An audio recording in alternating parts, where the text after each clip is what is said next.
देखो, मारुति की अर्टिगा कई सालों से चल रही है और इंडिया में कई लोगों की फेवरेट 7 सीटर कार भी बन गई है। ये कार आपको फैमिली यूज और कमर्शियल यूज में देखने को मिल जाएगी। तो ये गाड़ी में ऐसा क्या है जो आपको खरीदने पे मजबूर कर रही है? अगर आप एक 7 सीटर कार खरीदने का प्लान कर रहे हो और आप अर्टिगा खरीदने का प्लान कर रहे हो तो आपको क्या क्या फायदा मिलता है और क्या क्या कमियां मिलती है, वो सब कुछ ये वीडियो के अंदर डिटेल में बात करेंगे। तो वीडियो में आगे बढ़ने से पहले अभी तक वीडियो को लाइक नहीं किया तो लाइक कर देना और चैनल को सब्सक्राइब जरूर कर लेना। तो सबसे पहले पॉजिटिव पॉइंट्स देख लेते हैं। तो पहला पॉजिटिव पॉइंट है इंजन। अगर इंजन की बात कर रहे हैं तो ये गाड़ी काफी लंबे समय से इंडिया में चल रही है और इंडिया में काफी लोग इसको पसंद भी करते हैं। हालांकि ये कार आपको सिर्फ पेट्रोल इंजन में मिलती है और इसके अंदर सीएनजी भी ऑफर किया जाता है। लेकिन ये कार में पहले डीजल इंजन भी मिलता था, लेकिन इसका जो पेट्रोल इंजन है उसका भी रिस्पॉन्स काफी अच्छा चल रहा है। काफी लोगों ने लाखों किलोमीटर भी पार कर लिया है और ये गाड़ी का मेंटेनेंस भी काफी कम होता है।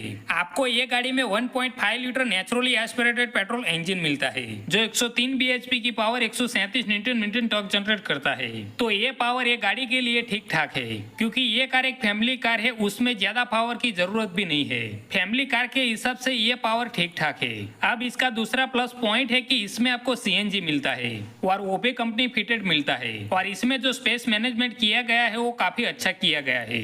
इसमें आपको पीछे थोड़ा बहुत लगेज रखने की जगह भी मिल जाएगी। बहुत बड़े बैग तो नहीं आ सकते हैं लेकिन छोटा मोटा लगेज आ सकता है और 7 सीटर होने के बावजूद भी आपको सीएनजी का ऑप्शन मिल जाता है जो काफी अच्छी बात है और आपको बाहर से सीएनजी नहीं लगवानी पड़ेगी। अगले प्लस पॉइंट की बात करें तो इसमें आपको जो माइलेज है वो काफी अच्छा मिलता है और पेट्रोल में कंपनी क्लेम करती है 20.5 केम्पेल का, लेकिन रियल लाइफ में 17-18 केम्पेल का माइलेज काफी आराम से मिल जाएगा। अगर ये गाड़ी माइलेज नहीं देती तो ये गाड़ी कमर्शियल में यूज नहीं होती। अगर सीएनजी की माइलेज की बात करें तो कंपनी क्लेम करती है 26.9 पर केजी का।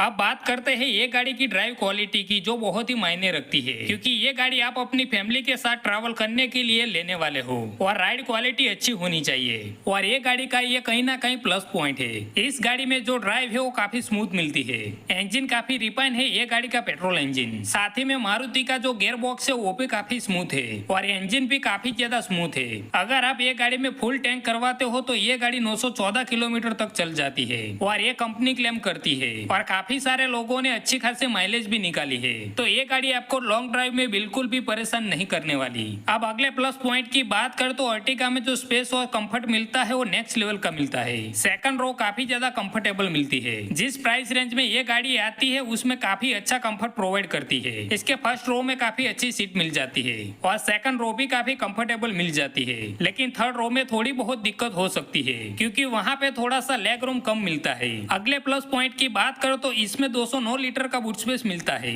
जो 7 सीटर एमपीवी कार के हिसाब से अच्छा है। अगला प्लस पॉइंट है कि इस गाड़ी का टर्निंग रेडियस काफी कम है क्योंकि ये गाड़ी 7 सीटर एमपीवी कार है। उसके बावजूद भी ये गाड़ी का टर्निंग रेडियस 5.2 मीटर का है और ये गाड़ी को आप सिटी में भी काफी आराम से चला सकते हैं। काफी कम जगह पे ये गाड़ी काफी आराम से मोड़ सकती है। अगला प्लस पॉइंट सुन के बहुत सारे लोग हैरान होने वाले हैं और वो है इसकी सेफ्टी। इस कार को ग्लोबल एनकैप में 3 स्टार की सेफ्टी रेटिंग मिली हुई है। तो ये सेफ्टी रेटिंग आपको कैसी लगती है हमें कमेंट बॉक्स में जरूर बताना। क्या ये सेफ्टी रेटिंग ये गाड़ी के लिए ठीक है या नहीं, हमें कमेंट बॉक्स में जरूर बताना। हिल होल्ड कंट्रोल भी ये गाड़ी में दिया जाता है, एबीएस मिल जाता है, ब्रेक असिस्ट मिल जाता है, ईएसपी और ईबीडी जैसे सेफ्टी फीचर भी मिल जाते हैं। आप फीचर्स की बात कर लेते हैं जो आपके काम के फीचर से। क्रूज कंट्रोल ये गाड़ी में दिया जाता है, ऑटोमेटिक ट्रांसमिशन में आपको पैडल शिफ्टर मिल जाते हैं, पुश स्टार्ट बटन मिल जाता है, कनेक्टेड कार टेक्नोलॉजी ये गाड़ी में मिल जाता है, ऑटो क्लाइमेट कंट्रोल मिल जाता है, ड्राइवर के लिए आर्मरेस्ट मिल जाता है जो लंबे सफर के लिए काफी ज्यादा हेल्प करता है। अब अगला प्लस पॉइंट है इस गाड़ी की प्राइस। काफी अफोर्डेबल ये गाड़ी की प्राइस रखी गई है। हालांकि इसके सेगमेंट में और भी गाड़ियां आ चुकी है, लेकिन ये गाड़ी की एक शोरूम प्राइस 8,70,000 से शुरू होकर 13,03,000 तक चली जाती है। अगर आपको सीएनजी वेरिएंट को खरीदना है तो आपको सिर्फ 2 वेरिएंट में मिलते हैं, एक VXI वेरिएंट है और दूसरा ZXI ऑप्शनल है। तो ये गाड़ी प्राइस रेंज के हिसाब से काफी ज्यादा अफोर्डेबल है। ऑटोमेटिक ट्रांसमिशन भी ये गाड़ी में मिल जाता है। अब अगला प्लस पॉइंट है ये गाड़ी का आफ्टर सेल सर्विस। मारुति की गाड़ियां इसीलिए ज्यादा बिकती है क्योंकि ये गाड़ी की आफ्टर सेल सर्विस काफी ज्यादा बेहतरीन है।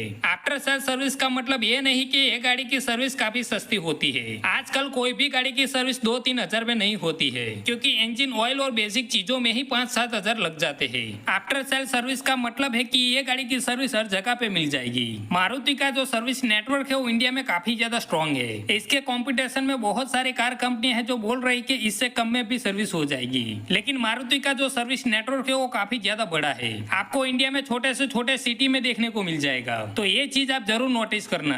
अब अगला प्लस पॉइंट है ये गाड़ी की रीसेल वैल्यू। कई लोग ये गाड़ी को ले रहे हैं और अच्छा खासा लाखों किलोमीटर चलाते भी है, उसके बाद भी मार्केट में ये गाड़ी की वैल्यू काफी अच्छी मिल जाती है। तो ये कुछ प्लस पॉइंट थे ये गाड़ी के, लेकिन एक गाड़ी में आपको सब प्लस पॉइंट तो नहीं मिलेंगे, तो कुछ कमियां भी आपको देखने को मिल जाएगी। आप कितनी भी महंगी गाड़ी खरीद लो, लेकिन आपको कुछ कमियां देखने को मिलेगी। तो ये गाड़ी की कुछ कमियों के बारे में बात करते हैं। तो पहली कमी है ये गाड़ी की सेफ्टी। हाँ, मैंने सेफ्टी को प्लस पॉइंट में बताया था, लेकिन ये चीज ये गाड़ी की कमी भी है, क्योंकि ये गाड़ी में जो एयर बैग मिलते हो ये गाड़ी के हिसाब से काफी कम है। ये गाड़ी में आपको कम से कम 6 एयर बैग तो मिलने ही चाहिए, क्योंकि ये गाड़ी ज्यादातर फैमिली के लिए यूज होती है। तो सेफ्टी के हिसाब से ये गाड़ी का एक नेगेटिव पॉइंट है। आपको क्या लगता है हमें कमेंट बॉक्स में जरूर बताना। अगली कमी है ये गाड़ी की परफॉर्मेंस। जब ये गाड़ी से आप हाईवे पे ओवरटेकिंग करने की कोशिश करोगे या फिर गाड़ी में आप 7 लोग बैठे हो और गाड़ी को सीएनजी में चलाते हो, तो ये चीज आपको जरूर फील होने वाली है।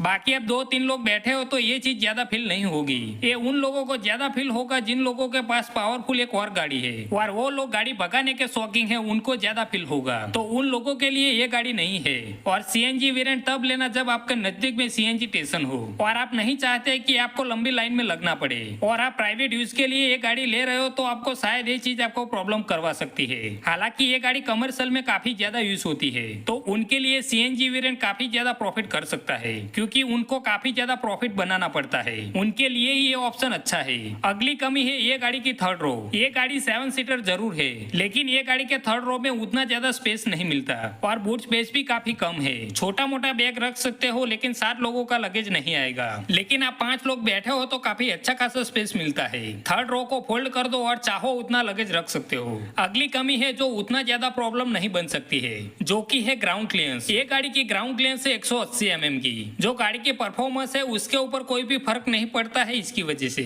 लेकिन गाड़ी में जब 7 लोग बैठे हो तब गाड़ी को स्पीड ब्रेकर पे काफी आराम से निकालना पड़ता है, क्योंकि गाड़ी नीचे से थोड़ी सी टच हो सकती है। अब अगली कमी है ये गाड़ी की ब्रेकिंग। ये गाड़ी की जो ब्रेकिंग है वो अब इम्प्रूव होनी चाहिए। वैसे तो कोई भी प्रॉब्लम नहीं है, अच्छी खासी ब्रेकिंग मिलती है, लेकिन फ्रंट में आपको डिस्क ब्रेक मिलती है, लेकिन रियर में ड्रम ब्रेक मिलती है। रियर में डिस्क ब्रेक मिल जाती तो गाड़ी की ब्रेकिंग काफी अच्छी हो जाती। अब अगली कमी है ये गाड़ी की वारंटी ऑफर। मारुति ये गाड़ी में 2 साल या फिर 40,000 किलोमीटर की वारंटी ऑफर दे रही है, जो मेरे हिसाब से बहुत ही ज्यादा कम है। लेकिन आप टोयोटा की अर्टिगा को खरीदते हो, यानी कि रूमियन को, तो टोयोटा रूमियन को खरीदने पे 1 लाख किलोमीटर की वारंटी ऑफर मिल जाती है। दोनों गाड़ी सेम है, लेकिन वहाँ पे वारंटी ऑफर ज्यादा मिलती है। तो ये चीज को मारुति को सुधार देना चाहिए। तो ये गाड़ी की एक बड़ी कमी है। अगली कमी है ये गाड़ी की बिल्ड क्वालिटी। ये गाड़ी की बिल्ड क्वालिटी ठीक ठाक है, अच्छी है, लेकिन थोड़ा वारपी इंप्रूव हो सकता था। कंपटीशन में वारपी गाड़ियां है उसमें काफी अच्छी खासी बिल्ड क्वालिटी मिल जाती है। तो ये कुछ कमियां है ये गाड़ी की।